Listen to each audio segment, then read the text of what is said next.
Anaemia. आज इस lecture में मैं आपके साथ एनीमिया की एक ब्रीफ डिस्क्रिप्शन शेयर करूंगी, जिसमें हम देखेंगे कि एनीमिया क्या होता है और इससे क्या सिम्टम्स और फीचर्स होते हैं जिससे हमें पता चलता है कि पेशेंट को एनीमिया हो सकता है, क्या उसकी कॉजेज़ और टाइप्स हैं और क्या उसका लेबोरेटरी डायग्नोसिस होगा, जो कि एज अ लैब टेक्नोलॉजिस्ट और एज अ लैब टेक्नीशियन आपको जानना बहुत ज़रूरी है। तो सबसे पहले हम पढ़ेंगे कि एनीमिया है क्या। Anaemia is a condition that develops when your body lacks enough healthy red blood cells और hemoglobin।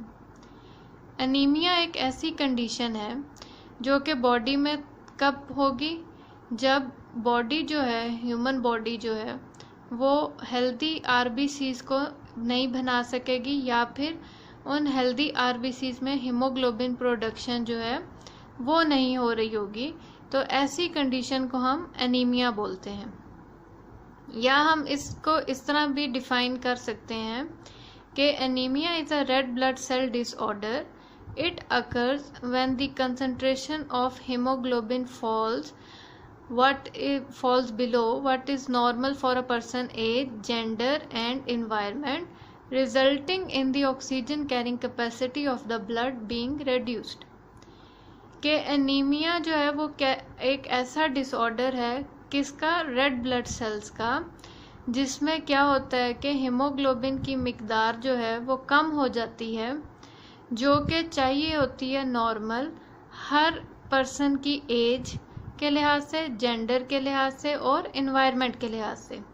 फॉर एग्जांपल अगर एज को हम देखें तो जो छोटे बच्चे होते हैं, यानी कि अडल्ट एज स्टार्ट होने से पहले, और बल्कि जो ज़्यादा छोटे बच्चे होते हैं 5-6 ईयर, उनमें हीमोग्लोबिन की मिकदार जो है वो ज़्यादा होती है, क्योंकि उसमें बोन मैरो के अलावा भी कई ऑर्गन्स जो होते हैं वो ब्लड की प्रोडक्शन में इन्वॉल्व होते हैं। जबकि जेंडर के लिहाज से अगर देखा जाए तो मेल्स में as compare to female haemoglobin level जो है वो ज़्यादा होगा, क्योंकि फीमेल्स में एक तो मेंस्ट्रुएशन की वजह से भी हीमोग्लोबिन लेवल जो है वो कम रहता है। तो इस और इन्वायरमेंट के लिहाज से अगर आप देखें तो जो हिली एरियाज, यानी कि जो पहाड़ी इलाकों पे लोग रहते हैं, उधर ऑक्सीजन का लेवल थोड़ा कम होता है, जिसकी वजह से बॉडी जो है वो डिटेक्ट करती है कि ऑक्सीजन लेवल कम है, तो वो ज़्यादा आरबीसीज़ को प्रोड्यूस करेगी, ताकि जो आरबीसीज़ हैं वो ऑक्सीजन को अच्छी तरीके से बॉडी में ट्रांसपोर्ट करें। तो इस वजह से उन लोगों में भी जो है वो हीमोग्लोबिन लेवल जो है वो ज़्यादा होगा। तो एनीमिया क्या है कि एनीमिया एक ऐसा डिसऑर्डर है जिसमें आरबीसीज़ जो हैं वो एक नॉर्मल लेवल के मुताबिक जो है वो हीमोग्लोबिन को प्रोड्यूस नहीं करते हैं। जैसा कि हमें मालूम है कि आरबीसीज़ के अंदर जो मैच्योर आरबीसी है वो क्या कंटेन करता है, वो सिर्फ और सिर्फ हीमोग्लोबिन कंटेन करता है। तो जब एनीमिया होगा तो उसका रिजल्ट क्या होगा कि resulting in oxygen carrying capacity of the blood being reduce. तो उसका रिजल्ट ये निकलेगा कि जो आरबीसीज़ हैं वो उनके अंदर जब हीमोग्लोबिन प्रॉपर प्रोड्यूस नहीं होगी तो फिर वो बॉडी में ऑक्सीजन को भी प्रॉपरली ट्रांसपोर्ट नहीं कर सकेंगे। और आपको मालूम होना चाहिए कि आरबीसीज़ यानी कि रेड ब्लड सेल्स क्या हैं। रेड ब्लड सेल जो है वो एक ब्लड का कंपोनेंट है। जैसे कि आपको मालूम होना चाहिए कि ब्लड जो है उसके 2 पार्ट्स हैं, प्लाज्मा और सेलुलर पार्ट्स। सेलुलर पार्ट में 3 मेजर हैं, red blood sales, white blood cells और प्लेटलेट्स। तो एनीमिया का जो डायरेक्ट रिलेशन है वो किसके साथ है, रेड ब्लड सेल्स के साथ। तो एनीमिया एक ऐसी कंडीशन होगी जिसमें बॉडी जो है वो enough healthy red blood sales को प्रोड्यूस नहीं कर सकेगी, जिसकी कई कॉजेस होती हैं। और अब मैं डिस्कस करूंगी कि हम कैसे डायग्नोज करेंगे कि ये एनीमिया जो है ये माइल्ड है, मॉडरेट है या सीवियर है। मैं डिस्कस करूंगी आपके साथ कि एनीमिया को हम कैसे डिस्क्राइब करेंगे कि किसी भी पेशेंट को माइल्ड एनीमिया है, मॉडरेट एनीमिया है या सीवियर एनीमिया है। या आप इस तरह कह सकते हैं कि एनीमिया की स्टेजेस, जैसा कि नॉर्मल जो मेल्स हैं लेकिन ये जो मैं वैल्यू आपके साथ डिस्कस कर रही हूँ ये हर एरिया के मुताबिक थोड़ी बहुत इसमें वेरिएशन हो सकती है, लेकिन जो नॉर्मली जो है मेल्स में वो 13 से 17 ग्राम पर डीएल तक नॉर्मल हीमोग्लोबिन होती है, जबकि फीमेल्स में 12 से 15 ग्राम पर डीएल तक नॉर्मल हीमोग्लोबिन कंसीडर किया जाता है। लेकिन किसी भी पेशेंट को हम बोलेंगे माइल्ड एनीमिया, वो तब हम बोलेंगे अगर उसकी हीमोग्लोबिन जो है वो 10 ग्राम पर डीएल आ रही होगी, और मॉडरेट एनीमिया तब हम बोलेंगे किसी पेशेंट को अगर उसकी हीमोग्लोबिन 7 से 10 ग्राम पर डीएल तक है। और सिवियर फॉर्म ऑफ एनीमिया यानी जिसमें हम कह सकते हैं कि पेशेंट को एक इमरजेंसी ट्रीटमेंट लाजमी चाहिए होगी, वो तब होगी जब उसकी हीमोग्लोबिन जो है वो 7 ग्राम पर डीएल से कम आ रही होगी। तो ये 3 स्टेजेस हैं जिसमें हम एनीमिया को डिफाइन कर सकते हैं कि माइल्ड स्टेज कौन सी है, मॉडरेट स्टेज कौन सी है और सिवियर स्टेज कौन सी है। अब हम डिस्कस करेंगे symptoms and features of anaemia. Symptoms यानी कि पेशेंट के वो क्या ऐसे सिम्टम्स शो करेगा जिससे हमें वो हम कह सकते हैं कि इसको चांस है एनीमिया का। और फीचर्स यानी कि उसकी बॉडी में वो खसूसियात अपीयर होंगी जिसकी वजह से हम कह सकते हैं कि इसको एनीमिया का चांस है। अब हम डिस्कस करेंगे symptoms and features of anaemia. Symptoms यानी कि पेशेंट का, जिस पेशेंट को अगर एनीमिया है तो उसका ऐसा क्या बिहेवियर होगा जिससे हम जज कर सकते हैं कि इसको एनीमिया का चांस है। तो सिम्टम्स में सबसे पहले फैटीग, जिसको हम बोलते हैं कि वो अगर कोई भी काम करता है तो वो जल्दी थकावट या थकान महसूस करेगा। ब्रेथलेस ऑन एक्सर्जन, अगर कोई भी वो एक्सरसाइज या इस तरह का कोई भी एरोबिक काम करता है तो उसको सांस का ज़्यादा उसका सांस फूलेगा। इसके अलावा पैल्पिटेशन यानी कि उसके दिल की धड़कन जो है वो उसको फील होगी कि वो तेज़ चल रही है। इसके अलावा हेडेक यानी कि उसको मुसलसल सर दर्द का रहना, कभी कम कभी ज़्यादा, और डिजीनेस के उसको कभी कभी चक्कर का आना महसूस होगा। ये तो है symptoms of anaemia. Features of anaemia यानी कि उसके फीचर्स में ये होगा कि pallor of skin and conjunctiva यानी कि उसकी जिल्द और आँखों का थोड़ा बहुत पीलापन नज़र आएगा। इसके अलावा जो यंग चिल्ड्रन है, छोटे बच्चे जो अगर उन्हें सिवियर एनीमिया है तो उनमें ये होगा कि एक तो उनकी फ़िज़िकल ग्रोथ यानी कि उनका कद का बढ़ना वो जो है वो बहुत स्लो होगा। उसके अलावा जो है वो मेंटली तौर पे, जो दिमागी तौर पे वो इतने स्ट्रॉन्ग नहीं होंगे कि उनकी जो लर्निंग बिहेवियर है वो भी इतना स्लो होगा। और इसके अलावा and are more prone to infection with poor immune response यानी कि वो कोई भी इन्फेक्शन जो है वो जल्दी कैच करेंगे क्योंकि उनका जो इम्यून रिस्पॉन्स जो है वो काफ़ी वीक होगा। मोस्टली जो है ये जो आयरन डेफिशिएंसी एनीमिया में मोस्टली ये सिम्टम्स और फीचर्स देखे गए हैं, लेकिन कुछ सिम्टम्स थैलेसीमिया के पेशेंट्स में भी देखे जाते हैं जो कि आगे हम डिटेल में पढ़ेंगे। अब हम पढ़ेंगे कॉज ऑफ एनीमिया। मैं डिस्कस करूंगी causes of anaemia. First cause जो है वो है कॉज्ड बाय ब्लड लॉस। अगर तो कोई इंटरनल ब्लीडिंग हो रही है और एक्सेसिव हो रही है तो उसकी वजह से भी एनीमिया हो सकता है और कई दफ़ा ये एनीमिया सिवियर फॉर्म भी इख्तियार कर सकता है। इसकी एग्जांपल जो है कोलन कैंसर या हेमोरॉइड्स या फिर फीमेल्स में मोस्टली हैवी मेंस्ट्रुएशन जो है वो एनीमिया की कॉज होती है। नेक्स्ट है कॉज्ड बाय डिक्रीज्ड और faulty red blood cell production. या तो आरबीसी प्रोड्यूस नहीं हो रहे और अगर वो प्रोड्यूस हो रहे हैं तो उनकी जो शेप है वो प्रॉपर नहीं होगी जिसकी वजह से एनीमिया हो सकता है। इसकी एग्जांपल जो है वो सिकल सेल एनीमिया है। इसमें बजाय के आरबीसी बाइकनकेव डिस्क शेप हों वो सिकल शेप के प्रोड्यूस होंगे जो कि एनीमिया कॉज करते हैं। नेक्स्ट है destruction of red blood sales यानी कि ऐसे रेड ब्लड सेल प्रोड्यूस हो जाएं जो कि जल्दी लाइज भी होना शुरू हो जाते हैं या डिस्ट्रॉय होना शुरू हो जाते हैं। इसकी एग्जांपल है थैलेसीमिया जिसमें ग्लोबिन चेन डिफेक्ट होता है जिसको हम फर्दर किसी और लेक्चर में बाय डिटेल डिस्कस करेंगे। इसके बाद है मेल न्यूट्रिशन यानी कि ऐसी न्यूट्रिशन डाइट में हम कम लेंगे जो कि आरबीसीज को प्रोड्यूस करने में हेल्प करती है। For example iron deficiency anaemia, अगर तो आयरन का इंटेक कम लिया जाए तो वो भी एनीमिया का कॉज होता है। इसके अलावा विटामिन B12, फोलेट डेफिशिएंसी, ये जो है ये भी मेल न्यूट्रिशन में आते हैं और एनीमिया कॉज करते हैं। और रेयर कॉज जो है वो है पैरासिटिक, बैक्टीरियल और वायरल इन्फेक्शन। अगर तो पेशेंट ने कोई ऐसा इन्फेक्शन उसको हुआ है तो उस सूरत में उसको एनीमिया हो सकता है। फॉर एग्जांपल मलेरिया में रेड ब्लड सेल्स जो हैं वो ज़्यादा लाइज होना शुरू हो जाते हैं और वो एनीमिया कॉज करते हैं। अब हम डिस्कस करेंगे टाइप्स ऑफ एनीमिया। अब मैं डिस्कस करूंगी types of anaemia. According to size of red blood cell there are 3 major type of anaemia. RBCs का नॉर्मल साइज जो है वो 7 to 8 माइक्रोमीटर होता है।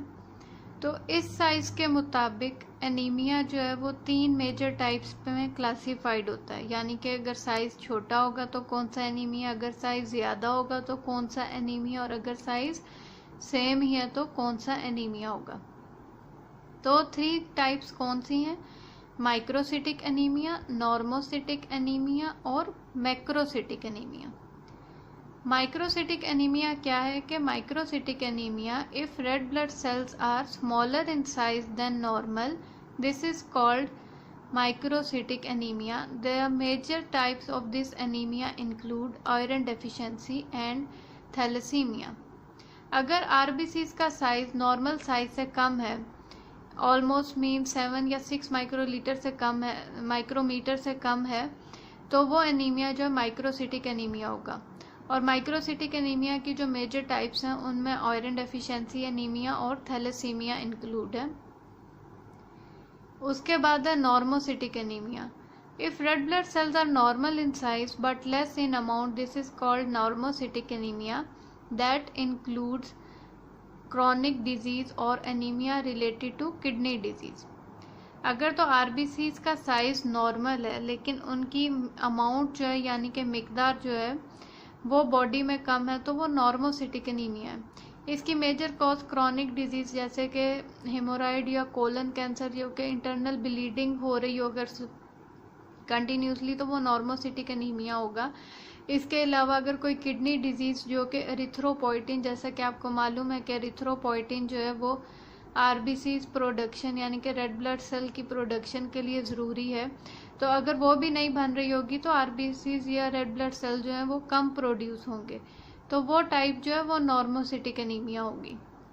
और थर्ड जो टाइप है वो है macrocytic anaemia. If red blood cells are larger than normal then it is called macrocytic anaemia. The major type of this anaemia include pernicious anaemia and folate deficiency anaemia.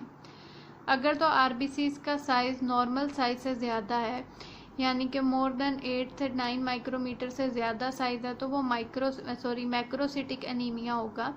और macrocytic anaemia की जो major types हैं, pernicious anaemia जिसमें vitamin B12 deficiency होती है, और folate deficiency anaemia जो कि हम फर्दर डिटेल में किसी और लेक्चर में पढ़ेंगे, उसमें ये तमाम जो हैं ये मैक्रोसिटिक एनीमिया की कॉज टाइप्स हैं। तो 3 मेजर टाइप्स ऑफ एनीमिया कौन से हैं on the base of size of red blood sales? Microcytic anaemia, normocytic anaemia और मैक्रोसिटिक एनीमिया। अब मैं डिस्कस करूंगी सबसे important part, lab diagnosis of anaemia, यानी कि लैब में वो कौन से टेस्ट हैं जो कि एनीमिया की डायग्नोसिस में हेल्प करते हैं। और एज अ लैब टेक्नीशियन और लैब टेक्नोलॉजिस्ट आपको उन टेस्ट के बारे में मालूम होना चाहिए कि अगर ये रिजल्ट्स आ रहे हैं या ये टेस्ट अगर रिकमेंड किए गए हैं किसी डॉक्टर से तो ये किस कंडीशन को डायग्नोस करने के लिए किए गए हैं, यानी कि एनीमिया के डायग्नोसिस के लिए। डिस्कस करूंगी लैब डायग्नोसिस कि वो कौन से टेस्ट हैं जो कि एनीमिया के डायग्नोसिस में हेल्पफुल हैं। उनमें सबसे पहला जो कॉमन टेस्ट है वो है CBC, जिसे हम कंप्लीट ब्लड सेल काउंट कहते हैं। कई डॉक्टर्स हैं वो CBP भी रिकमेंड करेंगे जिसे हम कंप्लीट ब्लड पैरामीटर्स बोलेंगे। ये दोनों सेम ही टेस्ट हैं। तो complete blood cell count typically the first test order and it determine the severity of anaemia. hemoglobin, hematocrit, RBCs and RBC indices are important to know about the type of anemia। CBC जो है वो पहला test है जो कि recommend किया जाता है डॉक्टर से देखने के लिए कि एनीमिया की क्या सिविरिटी है, यानी कि कितना वो उसका लेवल क्या है। तो कि सीबीसी में वो क्या पैरामीटर्स हैं जो कि हेल्पफुल है एनीमिया की डायग्नोसिस के लिए, वो है हीमोग्लोबिन, हेमाटोक्रिट जिसे हम पीसीवी यानी कि पैक्ड सेल वॉल्यूम भी बोलते हैं, उसके अलावा आरबीसी काउंट और आरबीसी इंडिसेस जिसमें mean cell volume MCV, mean cell haemoglobin MCH और mean cell haemoglobin concentration MCHC include है। आरबीसी इंडिसेस जो है वो बहुत ज़्यादा इम्पोर्टेंट है देखने के लिए कि टाइप ऑफ एनीमिया के ये माइक्रोसिटिक है, मैक्रोसिटिक है या नॉर्मोसिटिक है। माइक्रोसिटिक एनीमिया में हीमोग्लोबिन और आरबीसी तो लो होंगे, उसके अलावा मीन सेल वॉल्यूम जो है वो भी लो होगा। नॉर्मोसिटिक में मीन सेल वॉल्यूम जो है वो तकरीबन नॉर्मल होगा और जो मैक्रोसिटिक एनीमिया उसमें मीन सेल वॉल्यूम जो है वो ज़्यादा होगा। उसके बाद जो नेक्स्ट टेस्ट है वो है peripheral blood smear. Peripheral blood smear से हम ये डायग्नोज करते हैं कि जो आरबीसीज की शेप यानी कि मॉर्फोलॉजी होगी, जिसे हम एनिसोसाइटोसिस और किलोसाइटोसिस भी बोलते हैं, यानी कि शेप और साइज जो है वो पेरिफेरल ब्लड स्मीयर से देखा जाएगा। यानी कि आरबीसी जो है उसमें सिकल सेल शेप तो नहीं है, टारगेट सेल्स तो नहीं है, होवल जोली बॉडीज तो नहीं है, बर्ड सेल्स तो नहीं है। डिफरेंट शेप जो है वो टाइप ऑफ एनीमिया को डायग्नोज करने में, पर्टिकुलर टाइप ऑफ एनीमिया को डायग्नोज करने में हेल्पफुल होता है। इसके अलावा है फीकल ओकल्ट ब्लड टेस्ट जिसे हम FOB टेस्ट भी बोलते हैं। ये टेस्ट जो है ये इसलिए हेल्पफुल है एनीमिया की डायग्नोसिस के लिए कि अगर तो स्टमक या इंटेस्टाइन से कोई इंटरनल ब्लीडिंग हो रही है कोलन कैंसर या हेमोरॉइड की वजह से, तो अगर ये टेस्ट पॉजिटिव आ रहा है तो ये भी एनीमिया की डायग्नोसिस में हेल्पफुल है। इसके बाद आता है iron level. Serum iron level जो है वो भी हेल्पफुल है डिटरमिन करने के लिए कि whether the anaemia is related to iron deficiency anaemia, यानी कि आयरन डेफिशिएंसी एनीमिया में सब सीबीसी और पेरिफेरल ब्लड स्मीयर के बाद जो सबसे इम्पोर्टेंट टेस्ट है वो सीरम आयरन लेवल है। और उसके बाद जो सबसे, बल्कि अब जो कॉमनली टेस्ट डॉक्टर्स रिकमेंड करते हैं ज़्यादा वो है ferritin, serum ferritin level, serum ferritin और ट्रांसफेरिन लेवल। ये तीनों जो हैं आयरन, फेरिटिन और ट्रांसफेरिन लेवल, ये तीनों जो हैं ये आयरन डेफिशिएंसी एनीमिया की डायग्नोसिस में बहुत ज़्यादा हेल्पफुल हैं। नेक्स्ट है विटामिन B12। विटामिन B12 जो है वो परनीशियस एनीमिया के डायग्नोसिस के लिए बहुत ज़्यादा हेल्पफुल है, जो कि मैक्रोसिटिक एनीमिया की एक टाइप है। इसके अलावा है फोलेट टेस्ट। फोलेट टेस्ट जो है ये भी एक विटामिन है जो कि आरबीसी की प्रोडक्शन के लिए बहुत ज़्यादा इम्पोर्टेंट है। और फोलेट डेफिशिएंसी एनीमिया जो है उसकी मेन कॉज जो है वो फोलेट ही है जिसको हम टेस्ट करते हैं, और ये भी मैक्रोसिटिक एनीमिया की एक टाइप है। इसके बाद बिलिरुबिन टेस्ट जो है वो भी इम्पॉर्टेंट है ये देखने के लिए कि आरबीसीज जो है वो बॉडी के अंदर डिस्ट्रॉय तो नहीं हो रहे, कोई हेमोलिटिक एनीमिया या जॉइंडस जो है वो एक ऐसी कॉज है जिसमें आरबीसीज जो है रेड ब्लड सेल जो है वो बहुत ज़्यादा लाइज होते हैं, तो वो हेमोलिटिक एनीमिया कॉज करते हैं, तो उसके लिए भी बिलिरुबिन का चेक करना ज़रूरी है। लेड लेवल जो लेड टॉक्सिसिटी जो है वो बहुत पहले मतलब एक कॉमन कॉज थी बच्चों में एनीमिया की, तो इसलिए लेड लेवल जो है वो भी इम्पॉर्टेंट है एनीमिया की डायग्नोसिस में, ख़ास तौर पे चिल्ड्रन में। HB इलेक्ट्रोफोरेसिस जो कि बहुत ही इम्पॉर्टेंट टेस्ट है, जो कि माइक्रोसिटिक एनीमिया की जो टाइप्स हैं थैलेसीमिया और सिकल सेल एनीमिया, उनके डायग्नोसिस में बहुत ज़्यादा हेल्पफुल है। इसके बाद है रेटिक्यूलोसाइट काउंट। रेटिक्यूलोसाइट काउंट बेसिकली चेक किया जाता है कि बोन मैरो के अंदर आरबीसीज की प्रोडक्शन जो है, जो नए आरबीसीज की प्रोडक्शन है वो नॉर्मल है या नहीं है। रेटिक्यूलोसाइट काउंट मोस्टली जो है वो चिल्ड्रन या इन्फेंट्स जो छोटे न्यूबॉर्न बेबीज़ होते हैं, अगर तो जॉइंडस या इस तरह की कोई और डिजीज़ है तो उसमें ये रेटिक्यूलोसाइट काउंट जो है वो बहुत ज़्यादा हेल्पफुल है एनीमिया की डायग्नोसिस के लिए। नेक्स्ट है LFT जिसे हम लिवर फंक्शन टेस्ट बोलते हैं। ये एक कॉमन टेस्ट है डिटरमिन करने के लिए, ये मालूम करने के लिए कि हाउ लिवर इज़ वर्किंग, कि हम लोगों का जो लिवर यानी जिसे जिगर बोलते हैं वो कैसा काम कर रहा है, क्योंकि विच में gives a clue to other underlying disease causing anaemia. क्योंकि जैसे कि मालूम है कि लिवर जो है वो बॉडी का मेन रोल परफॉर्म करता है मेटाबॉलिज्म में और प्रोडक्शन में बहुत ज़्यादा, क्लॉटिंग फैक्टर्स, कोगुलेशन फैक्टर्स और मल्टीविटामिन्स की प्रोडक्शन में। तो कई दफ़ा ऐसा होता है कि कोई ऐसी डिजीज़ होगी हिडन लिवर की वजह से जो कि एनीमिया को कॉज कर रही है, तो इस वजह से लिवर फंक्शन टेस्ट का करना भी एनीमिया की डिटर्मिनेशन के लिए ज़रूरी है। इसके बाद आता है RFT, जिसे हम रीनल फंक्शन टेस्ट बोलते हैं, यानी कि किडनी के टेस्ट, रीनल जिसे किडनी बोला जाता है।